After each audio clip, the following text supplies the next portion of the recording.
O Brasil assistiu hoje a uma demonstração de desprezo pela Constituição, promovida e insuflada pelo presidente da República. Em diversas cidades, milhares de bolsonaristas participaram de atos com pautas que afrontam a democracia, como a intervenção militar e a destituição de ministros do Supremo Tribunal Federal. Em Brasília e em São Paulo, o presidente Jair Bolsonaro discursou. Voltou a atacar governadores e prefeitos que tomaram medidas de combate à disseminação do coronavírus. Voltou a atacar integrantes do STF. Voltou a atacar o sistema eleitoral brasileiro. E no dia da independência, Bolsonaro elevou a temperatura da crise institucional que ele mesmo criou e tem alimentado. Em Brasília, manifestantes bolsonaristas começaram a se concentrar ainda ontem. A esplanada dos ministérios, na área próxima à Praça dos Três Poderes, estava bloqueada desde a noite de sábado para impedir a entrada de veículos. Mas apoiadores do presidente Bolsonaro foram para lá com caminhões e ônibus e furaram a barreira. Só no início da madrugada a polícia conseguiu refazer a barreira para impedir a entrada de novos veículos. Hoje cedo, os manifestantes começaram a chegar por volta das 8 horas. Gritavam palavras de ordem e carregavam faixas com dizeres antidemocráticos, a maioria com ataques ao Supremo Tribunal Federal e pela destituição de seus integrantes. Alguns manifestantes também defendiam a intervenção militar, o que é proibido pela Constituição. A Secretaria de Segurança do Distrito Federal anunciou que iria revistar os participantes, mas em vários acessos a entrada estava livre. Em um ponto, próximo ao Ministério de Ciência e Tecnologia, foram instalados detectores de metal, o que provocou fila e tumulto. Houve empurra-empurra. A maior concentração de manifestantes ficou próxima ao Palácio do Itamaraty, numa área de 3 ministérios. O dia do presidente Bolsonaro começou com a cerimônia oficial de hasteamento da bandeira no Palácio da Alvorada. Bolsonaro chegou de Rolls Royce, usando a faixa presidencial e acompanhado de algumas crianças. Em seguida, ele foi para a esplanada de helicóptero. Antes de pousar no Palácio do Planalto, sobrevoou a área onde estavam os manifestantes. Chegou até a concentração em uma caminhonete. O presidente estava acompanhado do vice-presidente Hamilton Mourão, aliados e vários ministros, entre eles Walter Braga Neto, da Defesa. Em cima de um trio elétrico, Bolsonaro fez um discurso inflamado, repleto de declarações antidemocráticas. E apesar de dizer que respeita a Constituição, fez ameaças ao Supremo. Ele não citou nomes, mas disse que o país não pode aceitar o que chamou de prisões políticas. O ministro do STF, Alexandre de Moraes, é o responsável pelos inquéritos sobre fake news e atos antidemocráticos que investigam o próprio presidente. No discurso, Bolsonaro também disse que haverá consequências, mas não disse quais seriam.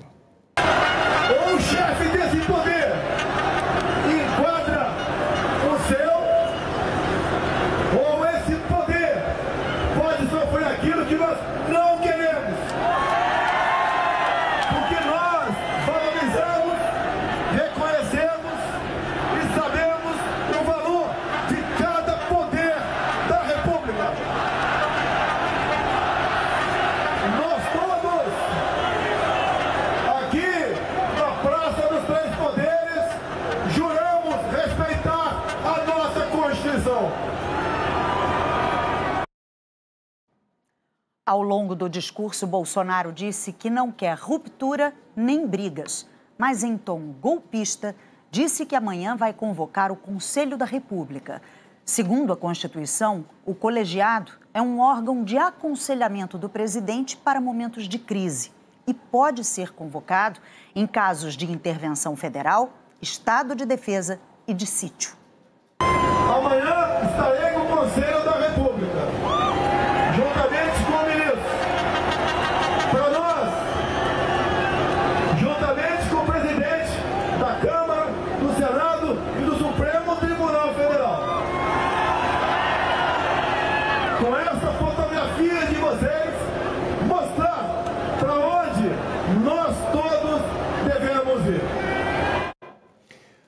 Conselho tem 14 integrantes. A última convocação dele foi em 2018 para discutir a intervenção federal na segurança do Rio de Janeiro. Segundo a Constituição, o Conselho é formado pelo vice-presidente da República, os presidentes da Câmara e do Senado, os líderes da maioria e da minoria na Câmara e no Senado, o ministro da Justiça e outros 6 integrantes nomeados pelo Executivo e pelo Legislativo.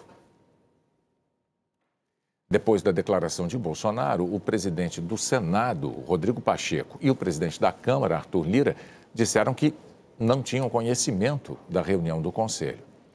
A Constituição não prevê que o presidente do STF integre o Conselho da República. Mas, como foi citado por Bolsonaro, o ministro Luiz Fux também informou que não foi convidado.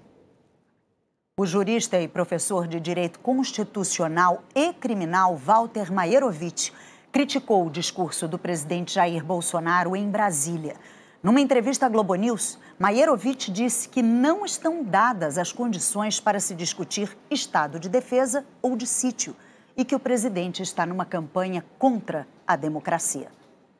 Ele está insinuando um estado de defesa ou um estado de sítio. Ele está falando em preservação, em restabelecer ordem e paz social.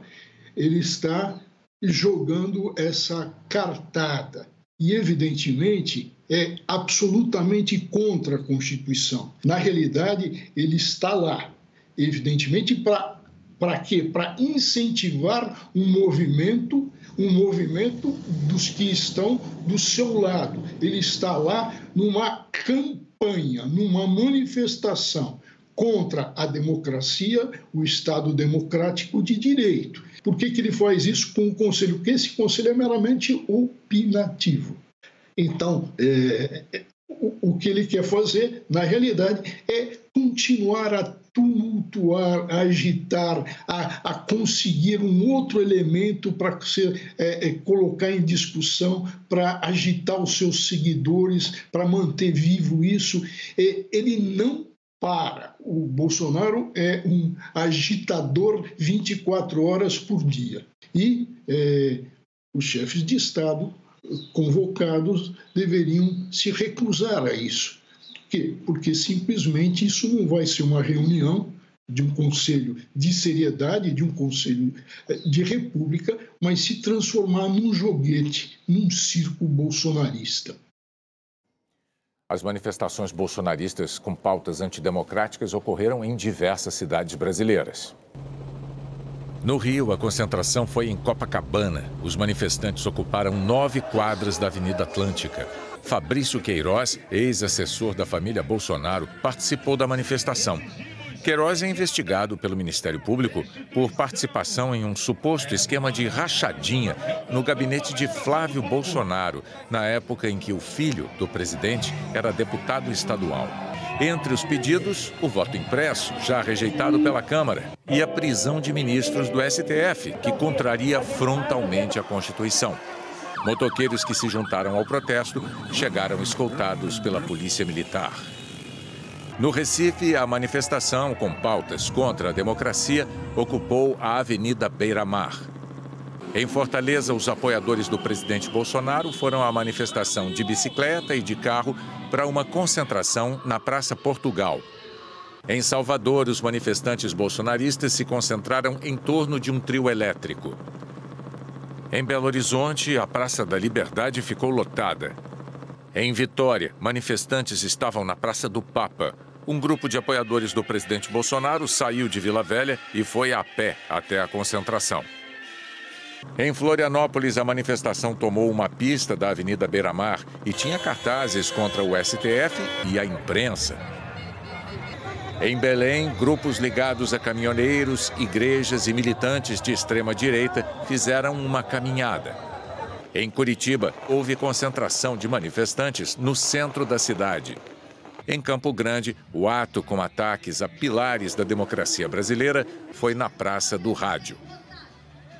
Em São Paulo, a manifestação foi na Avenida Paulista. Muitos apoiadores do presidente foram ao ato de metrô. Eles gritavam palavras de ordem. Alguns vieram de outras cidades em caravanas de ônibus. Por volta do meio-dia, a avenida estava fechada nos dois sentidos. Policiais militares fizeram bloqueios para revistar os manifestantes. Nenhum incidente grave foi registrado. A Secretaria de Segurança Pública de São Paulo montou um esquema especial de segurança com o uso de helicópteros e drones. A maior concentração foi no meio da tarde. Milhares de manifestantes se espalharam ao longo de 14 quarteirões da Avenida Paulista.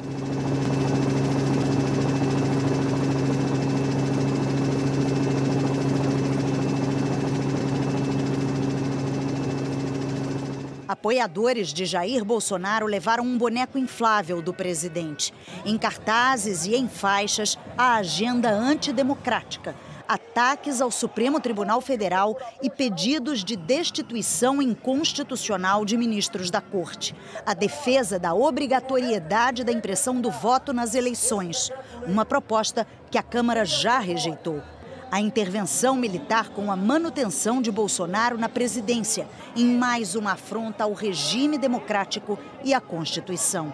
Bolsonaro chegou à manifestação no meio da tarde e fez um discurso em cima de um carro de som. Alguns ministros acompanharam o presidente, como Onyx Lorenzoni, do Trabalho, Luiz Eduardo Ramos, da Secretaria-Geral da Presidência e Tarcísio Freitas, da Infraestrutura. No discurso em São Paulo, o presidente não voltou a falar em convocar o Conselho da República. Ele fez ataques ao Tribunal Superior Eleitoral e ao seu presidente, Luiz Roberto Barroso. E voltou a afrontar de forma ainda mais grave o ministro Alexandre de Moraes, chegando a xingá-lo. Bolsonaro desprezou o fato de que o ministro tem tomado decisões de acordo com as leis, seguindo o trâmite processual, acolhendo ou rejeitando pedidos da Procuradoria-Geral da República ou da Polícia Federal nas investigações. O presidente Bolsonaro anunciou que não respeitará mais decisões do ministro Alexandre de Moraes. Pela Constituição brasileira, ninguém pode se recusar a cumprir decisão judicial. Dizer a você que qualquer decisão do senhor Alexandre de Moraes, esse presidente não vai cumprirá. A paciência do nosso povo já se esgotou. Ele tem tempo ainda para pedir o seu boné e cuidar da sua vida.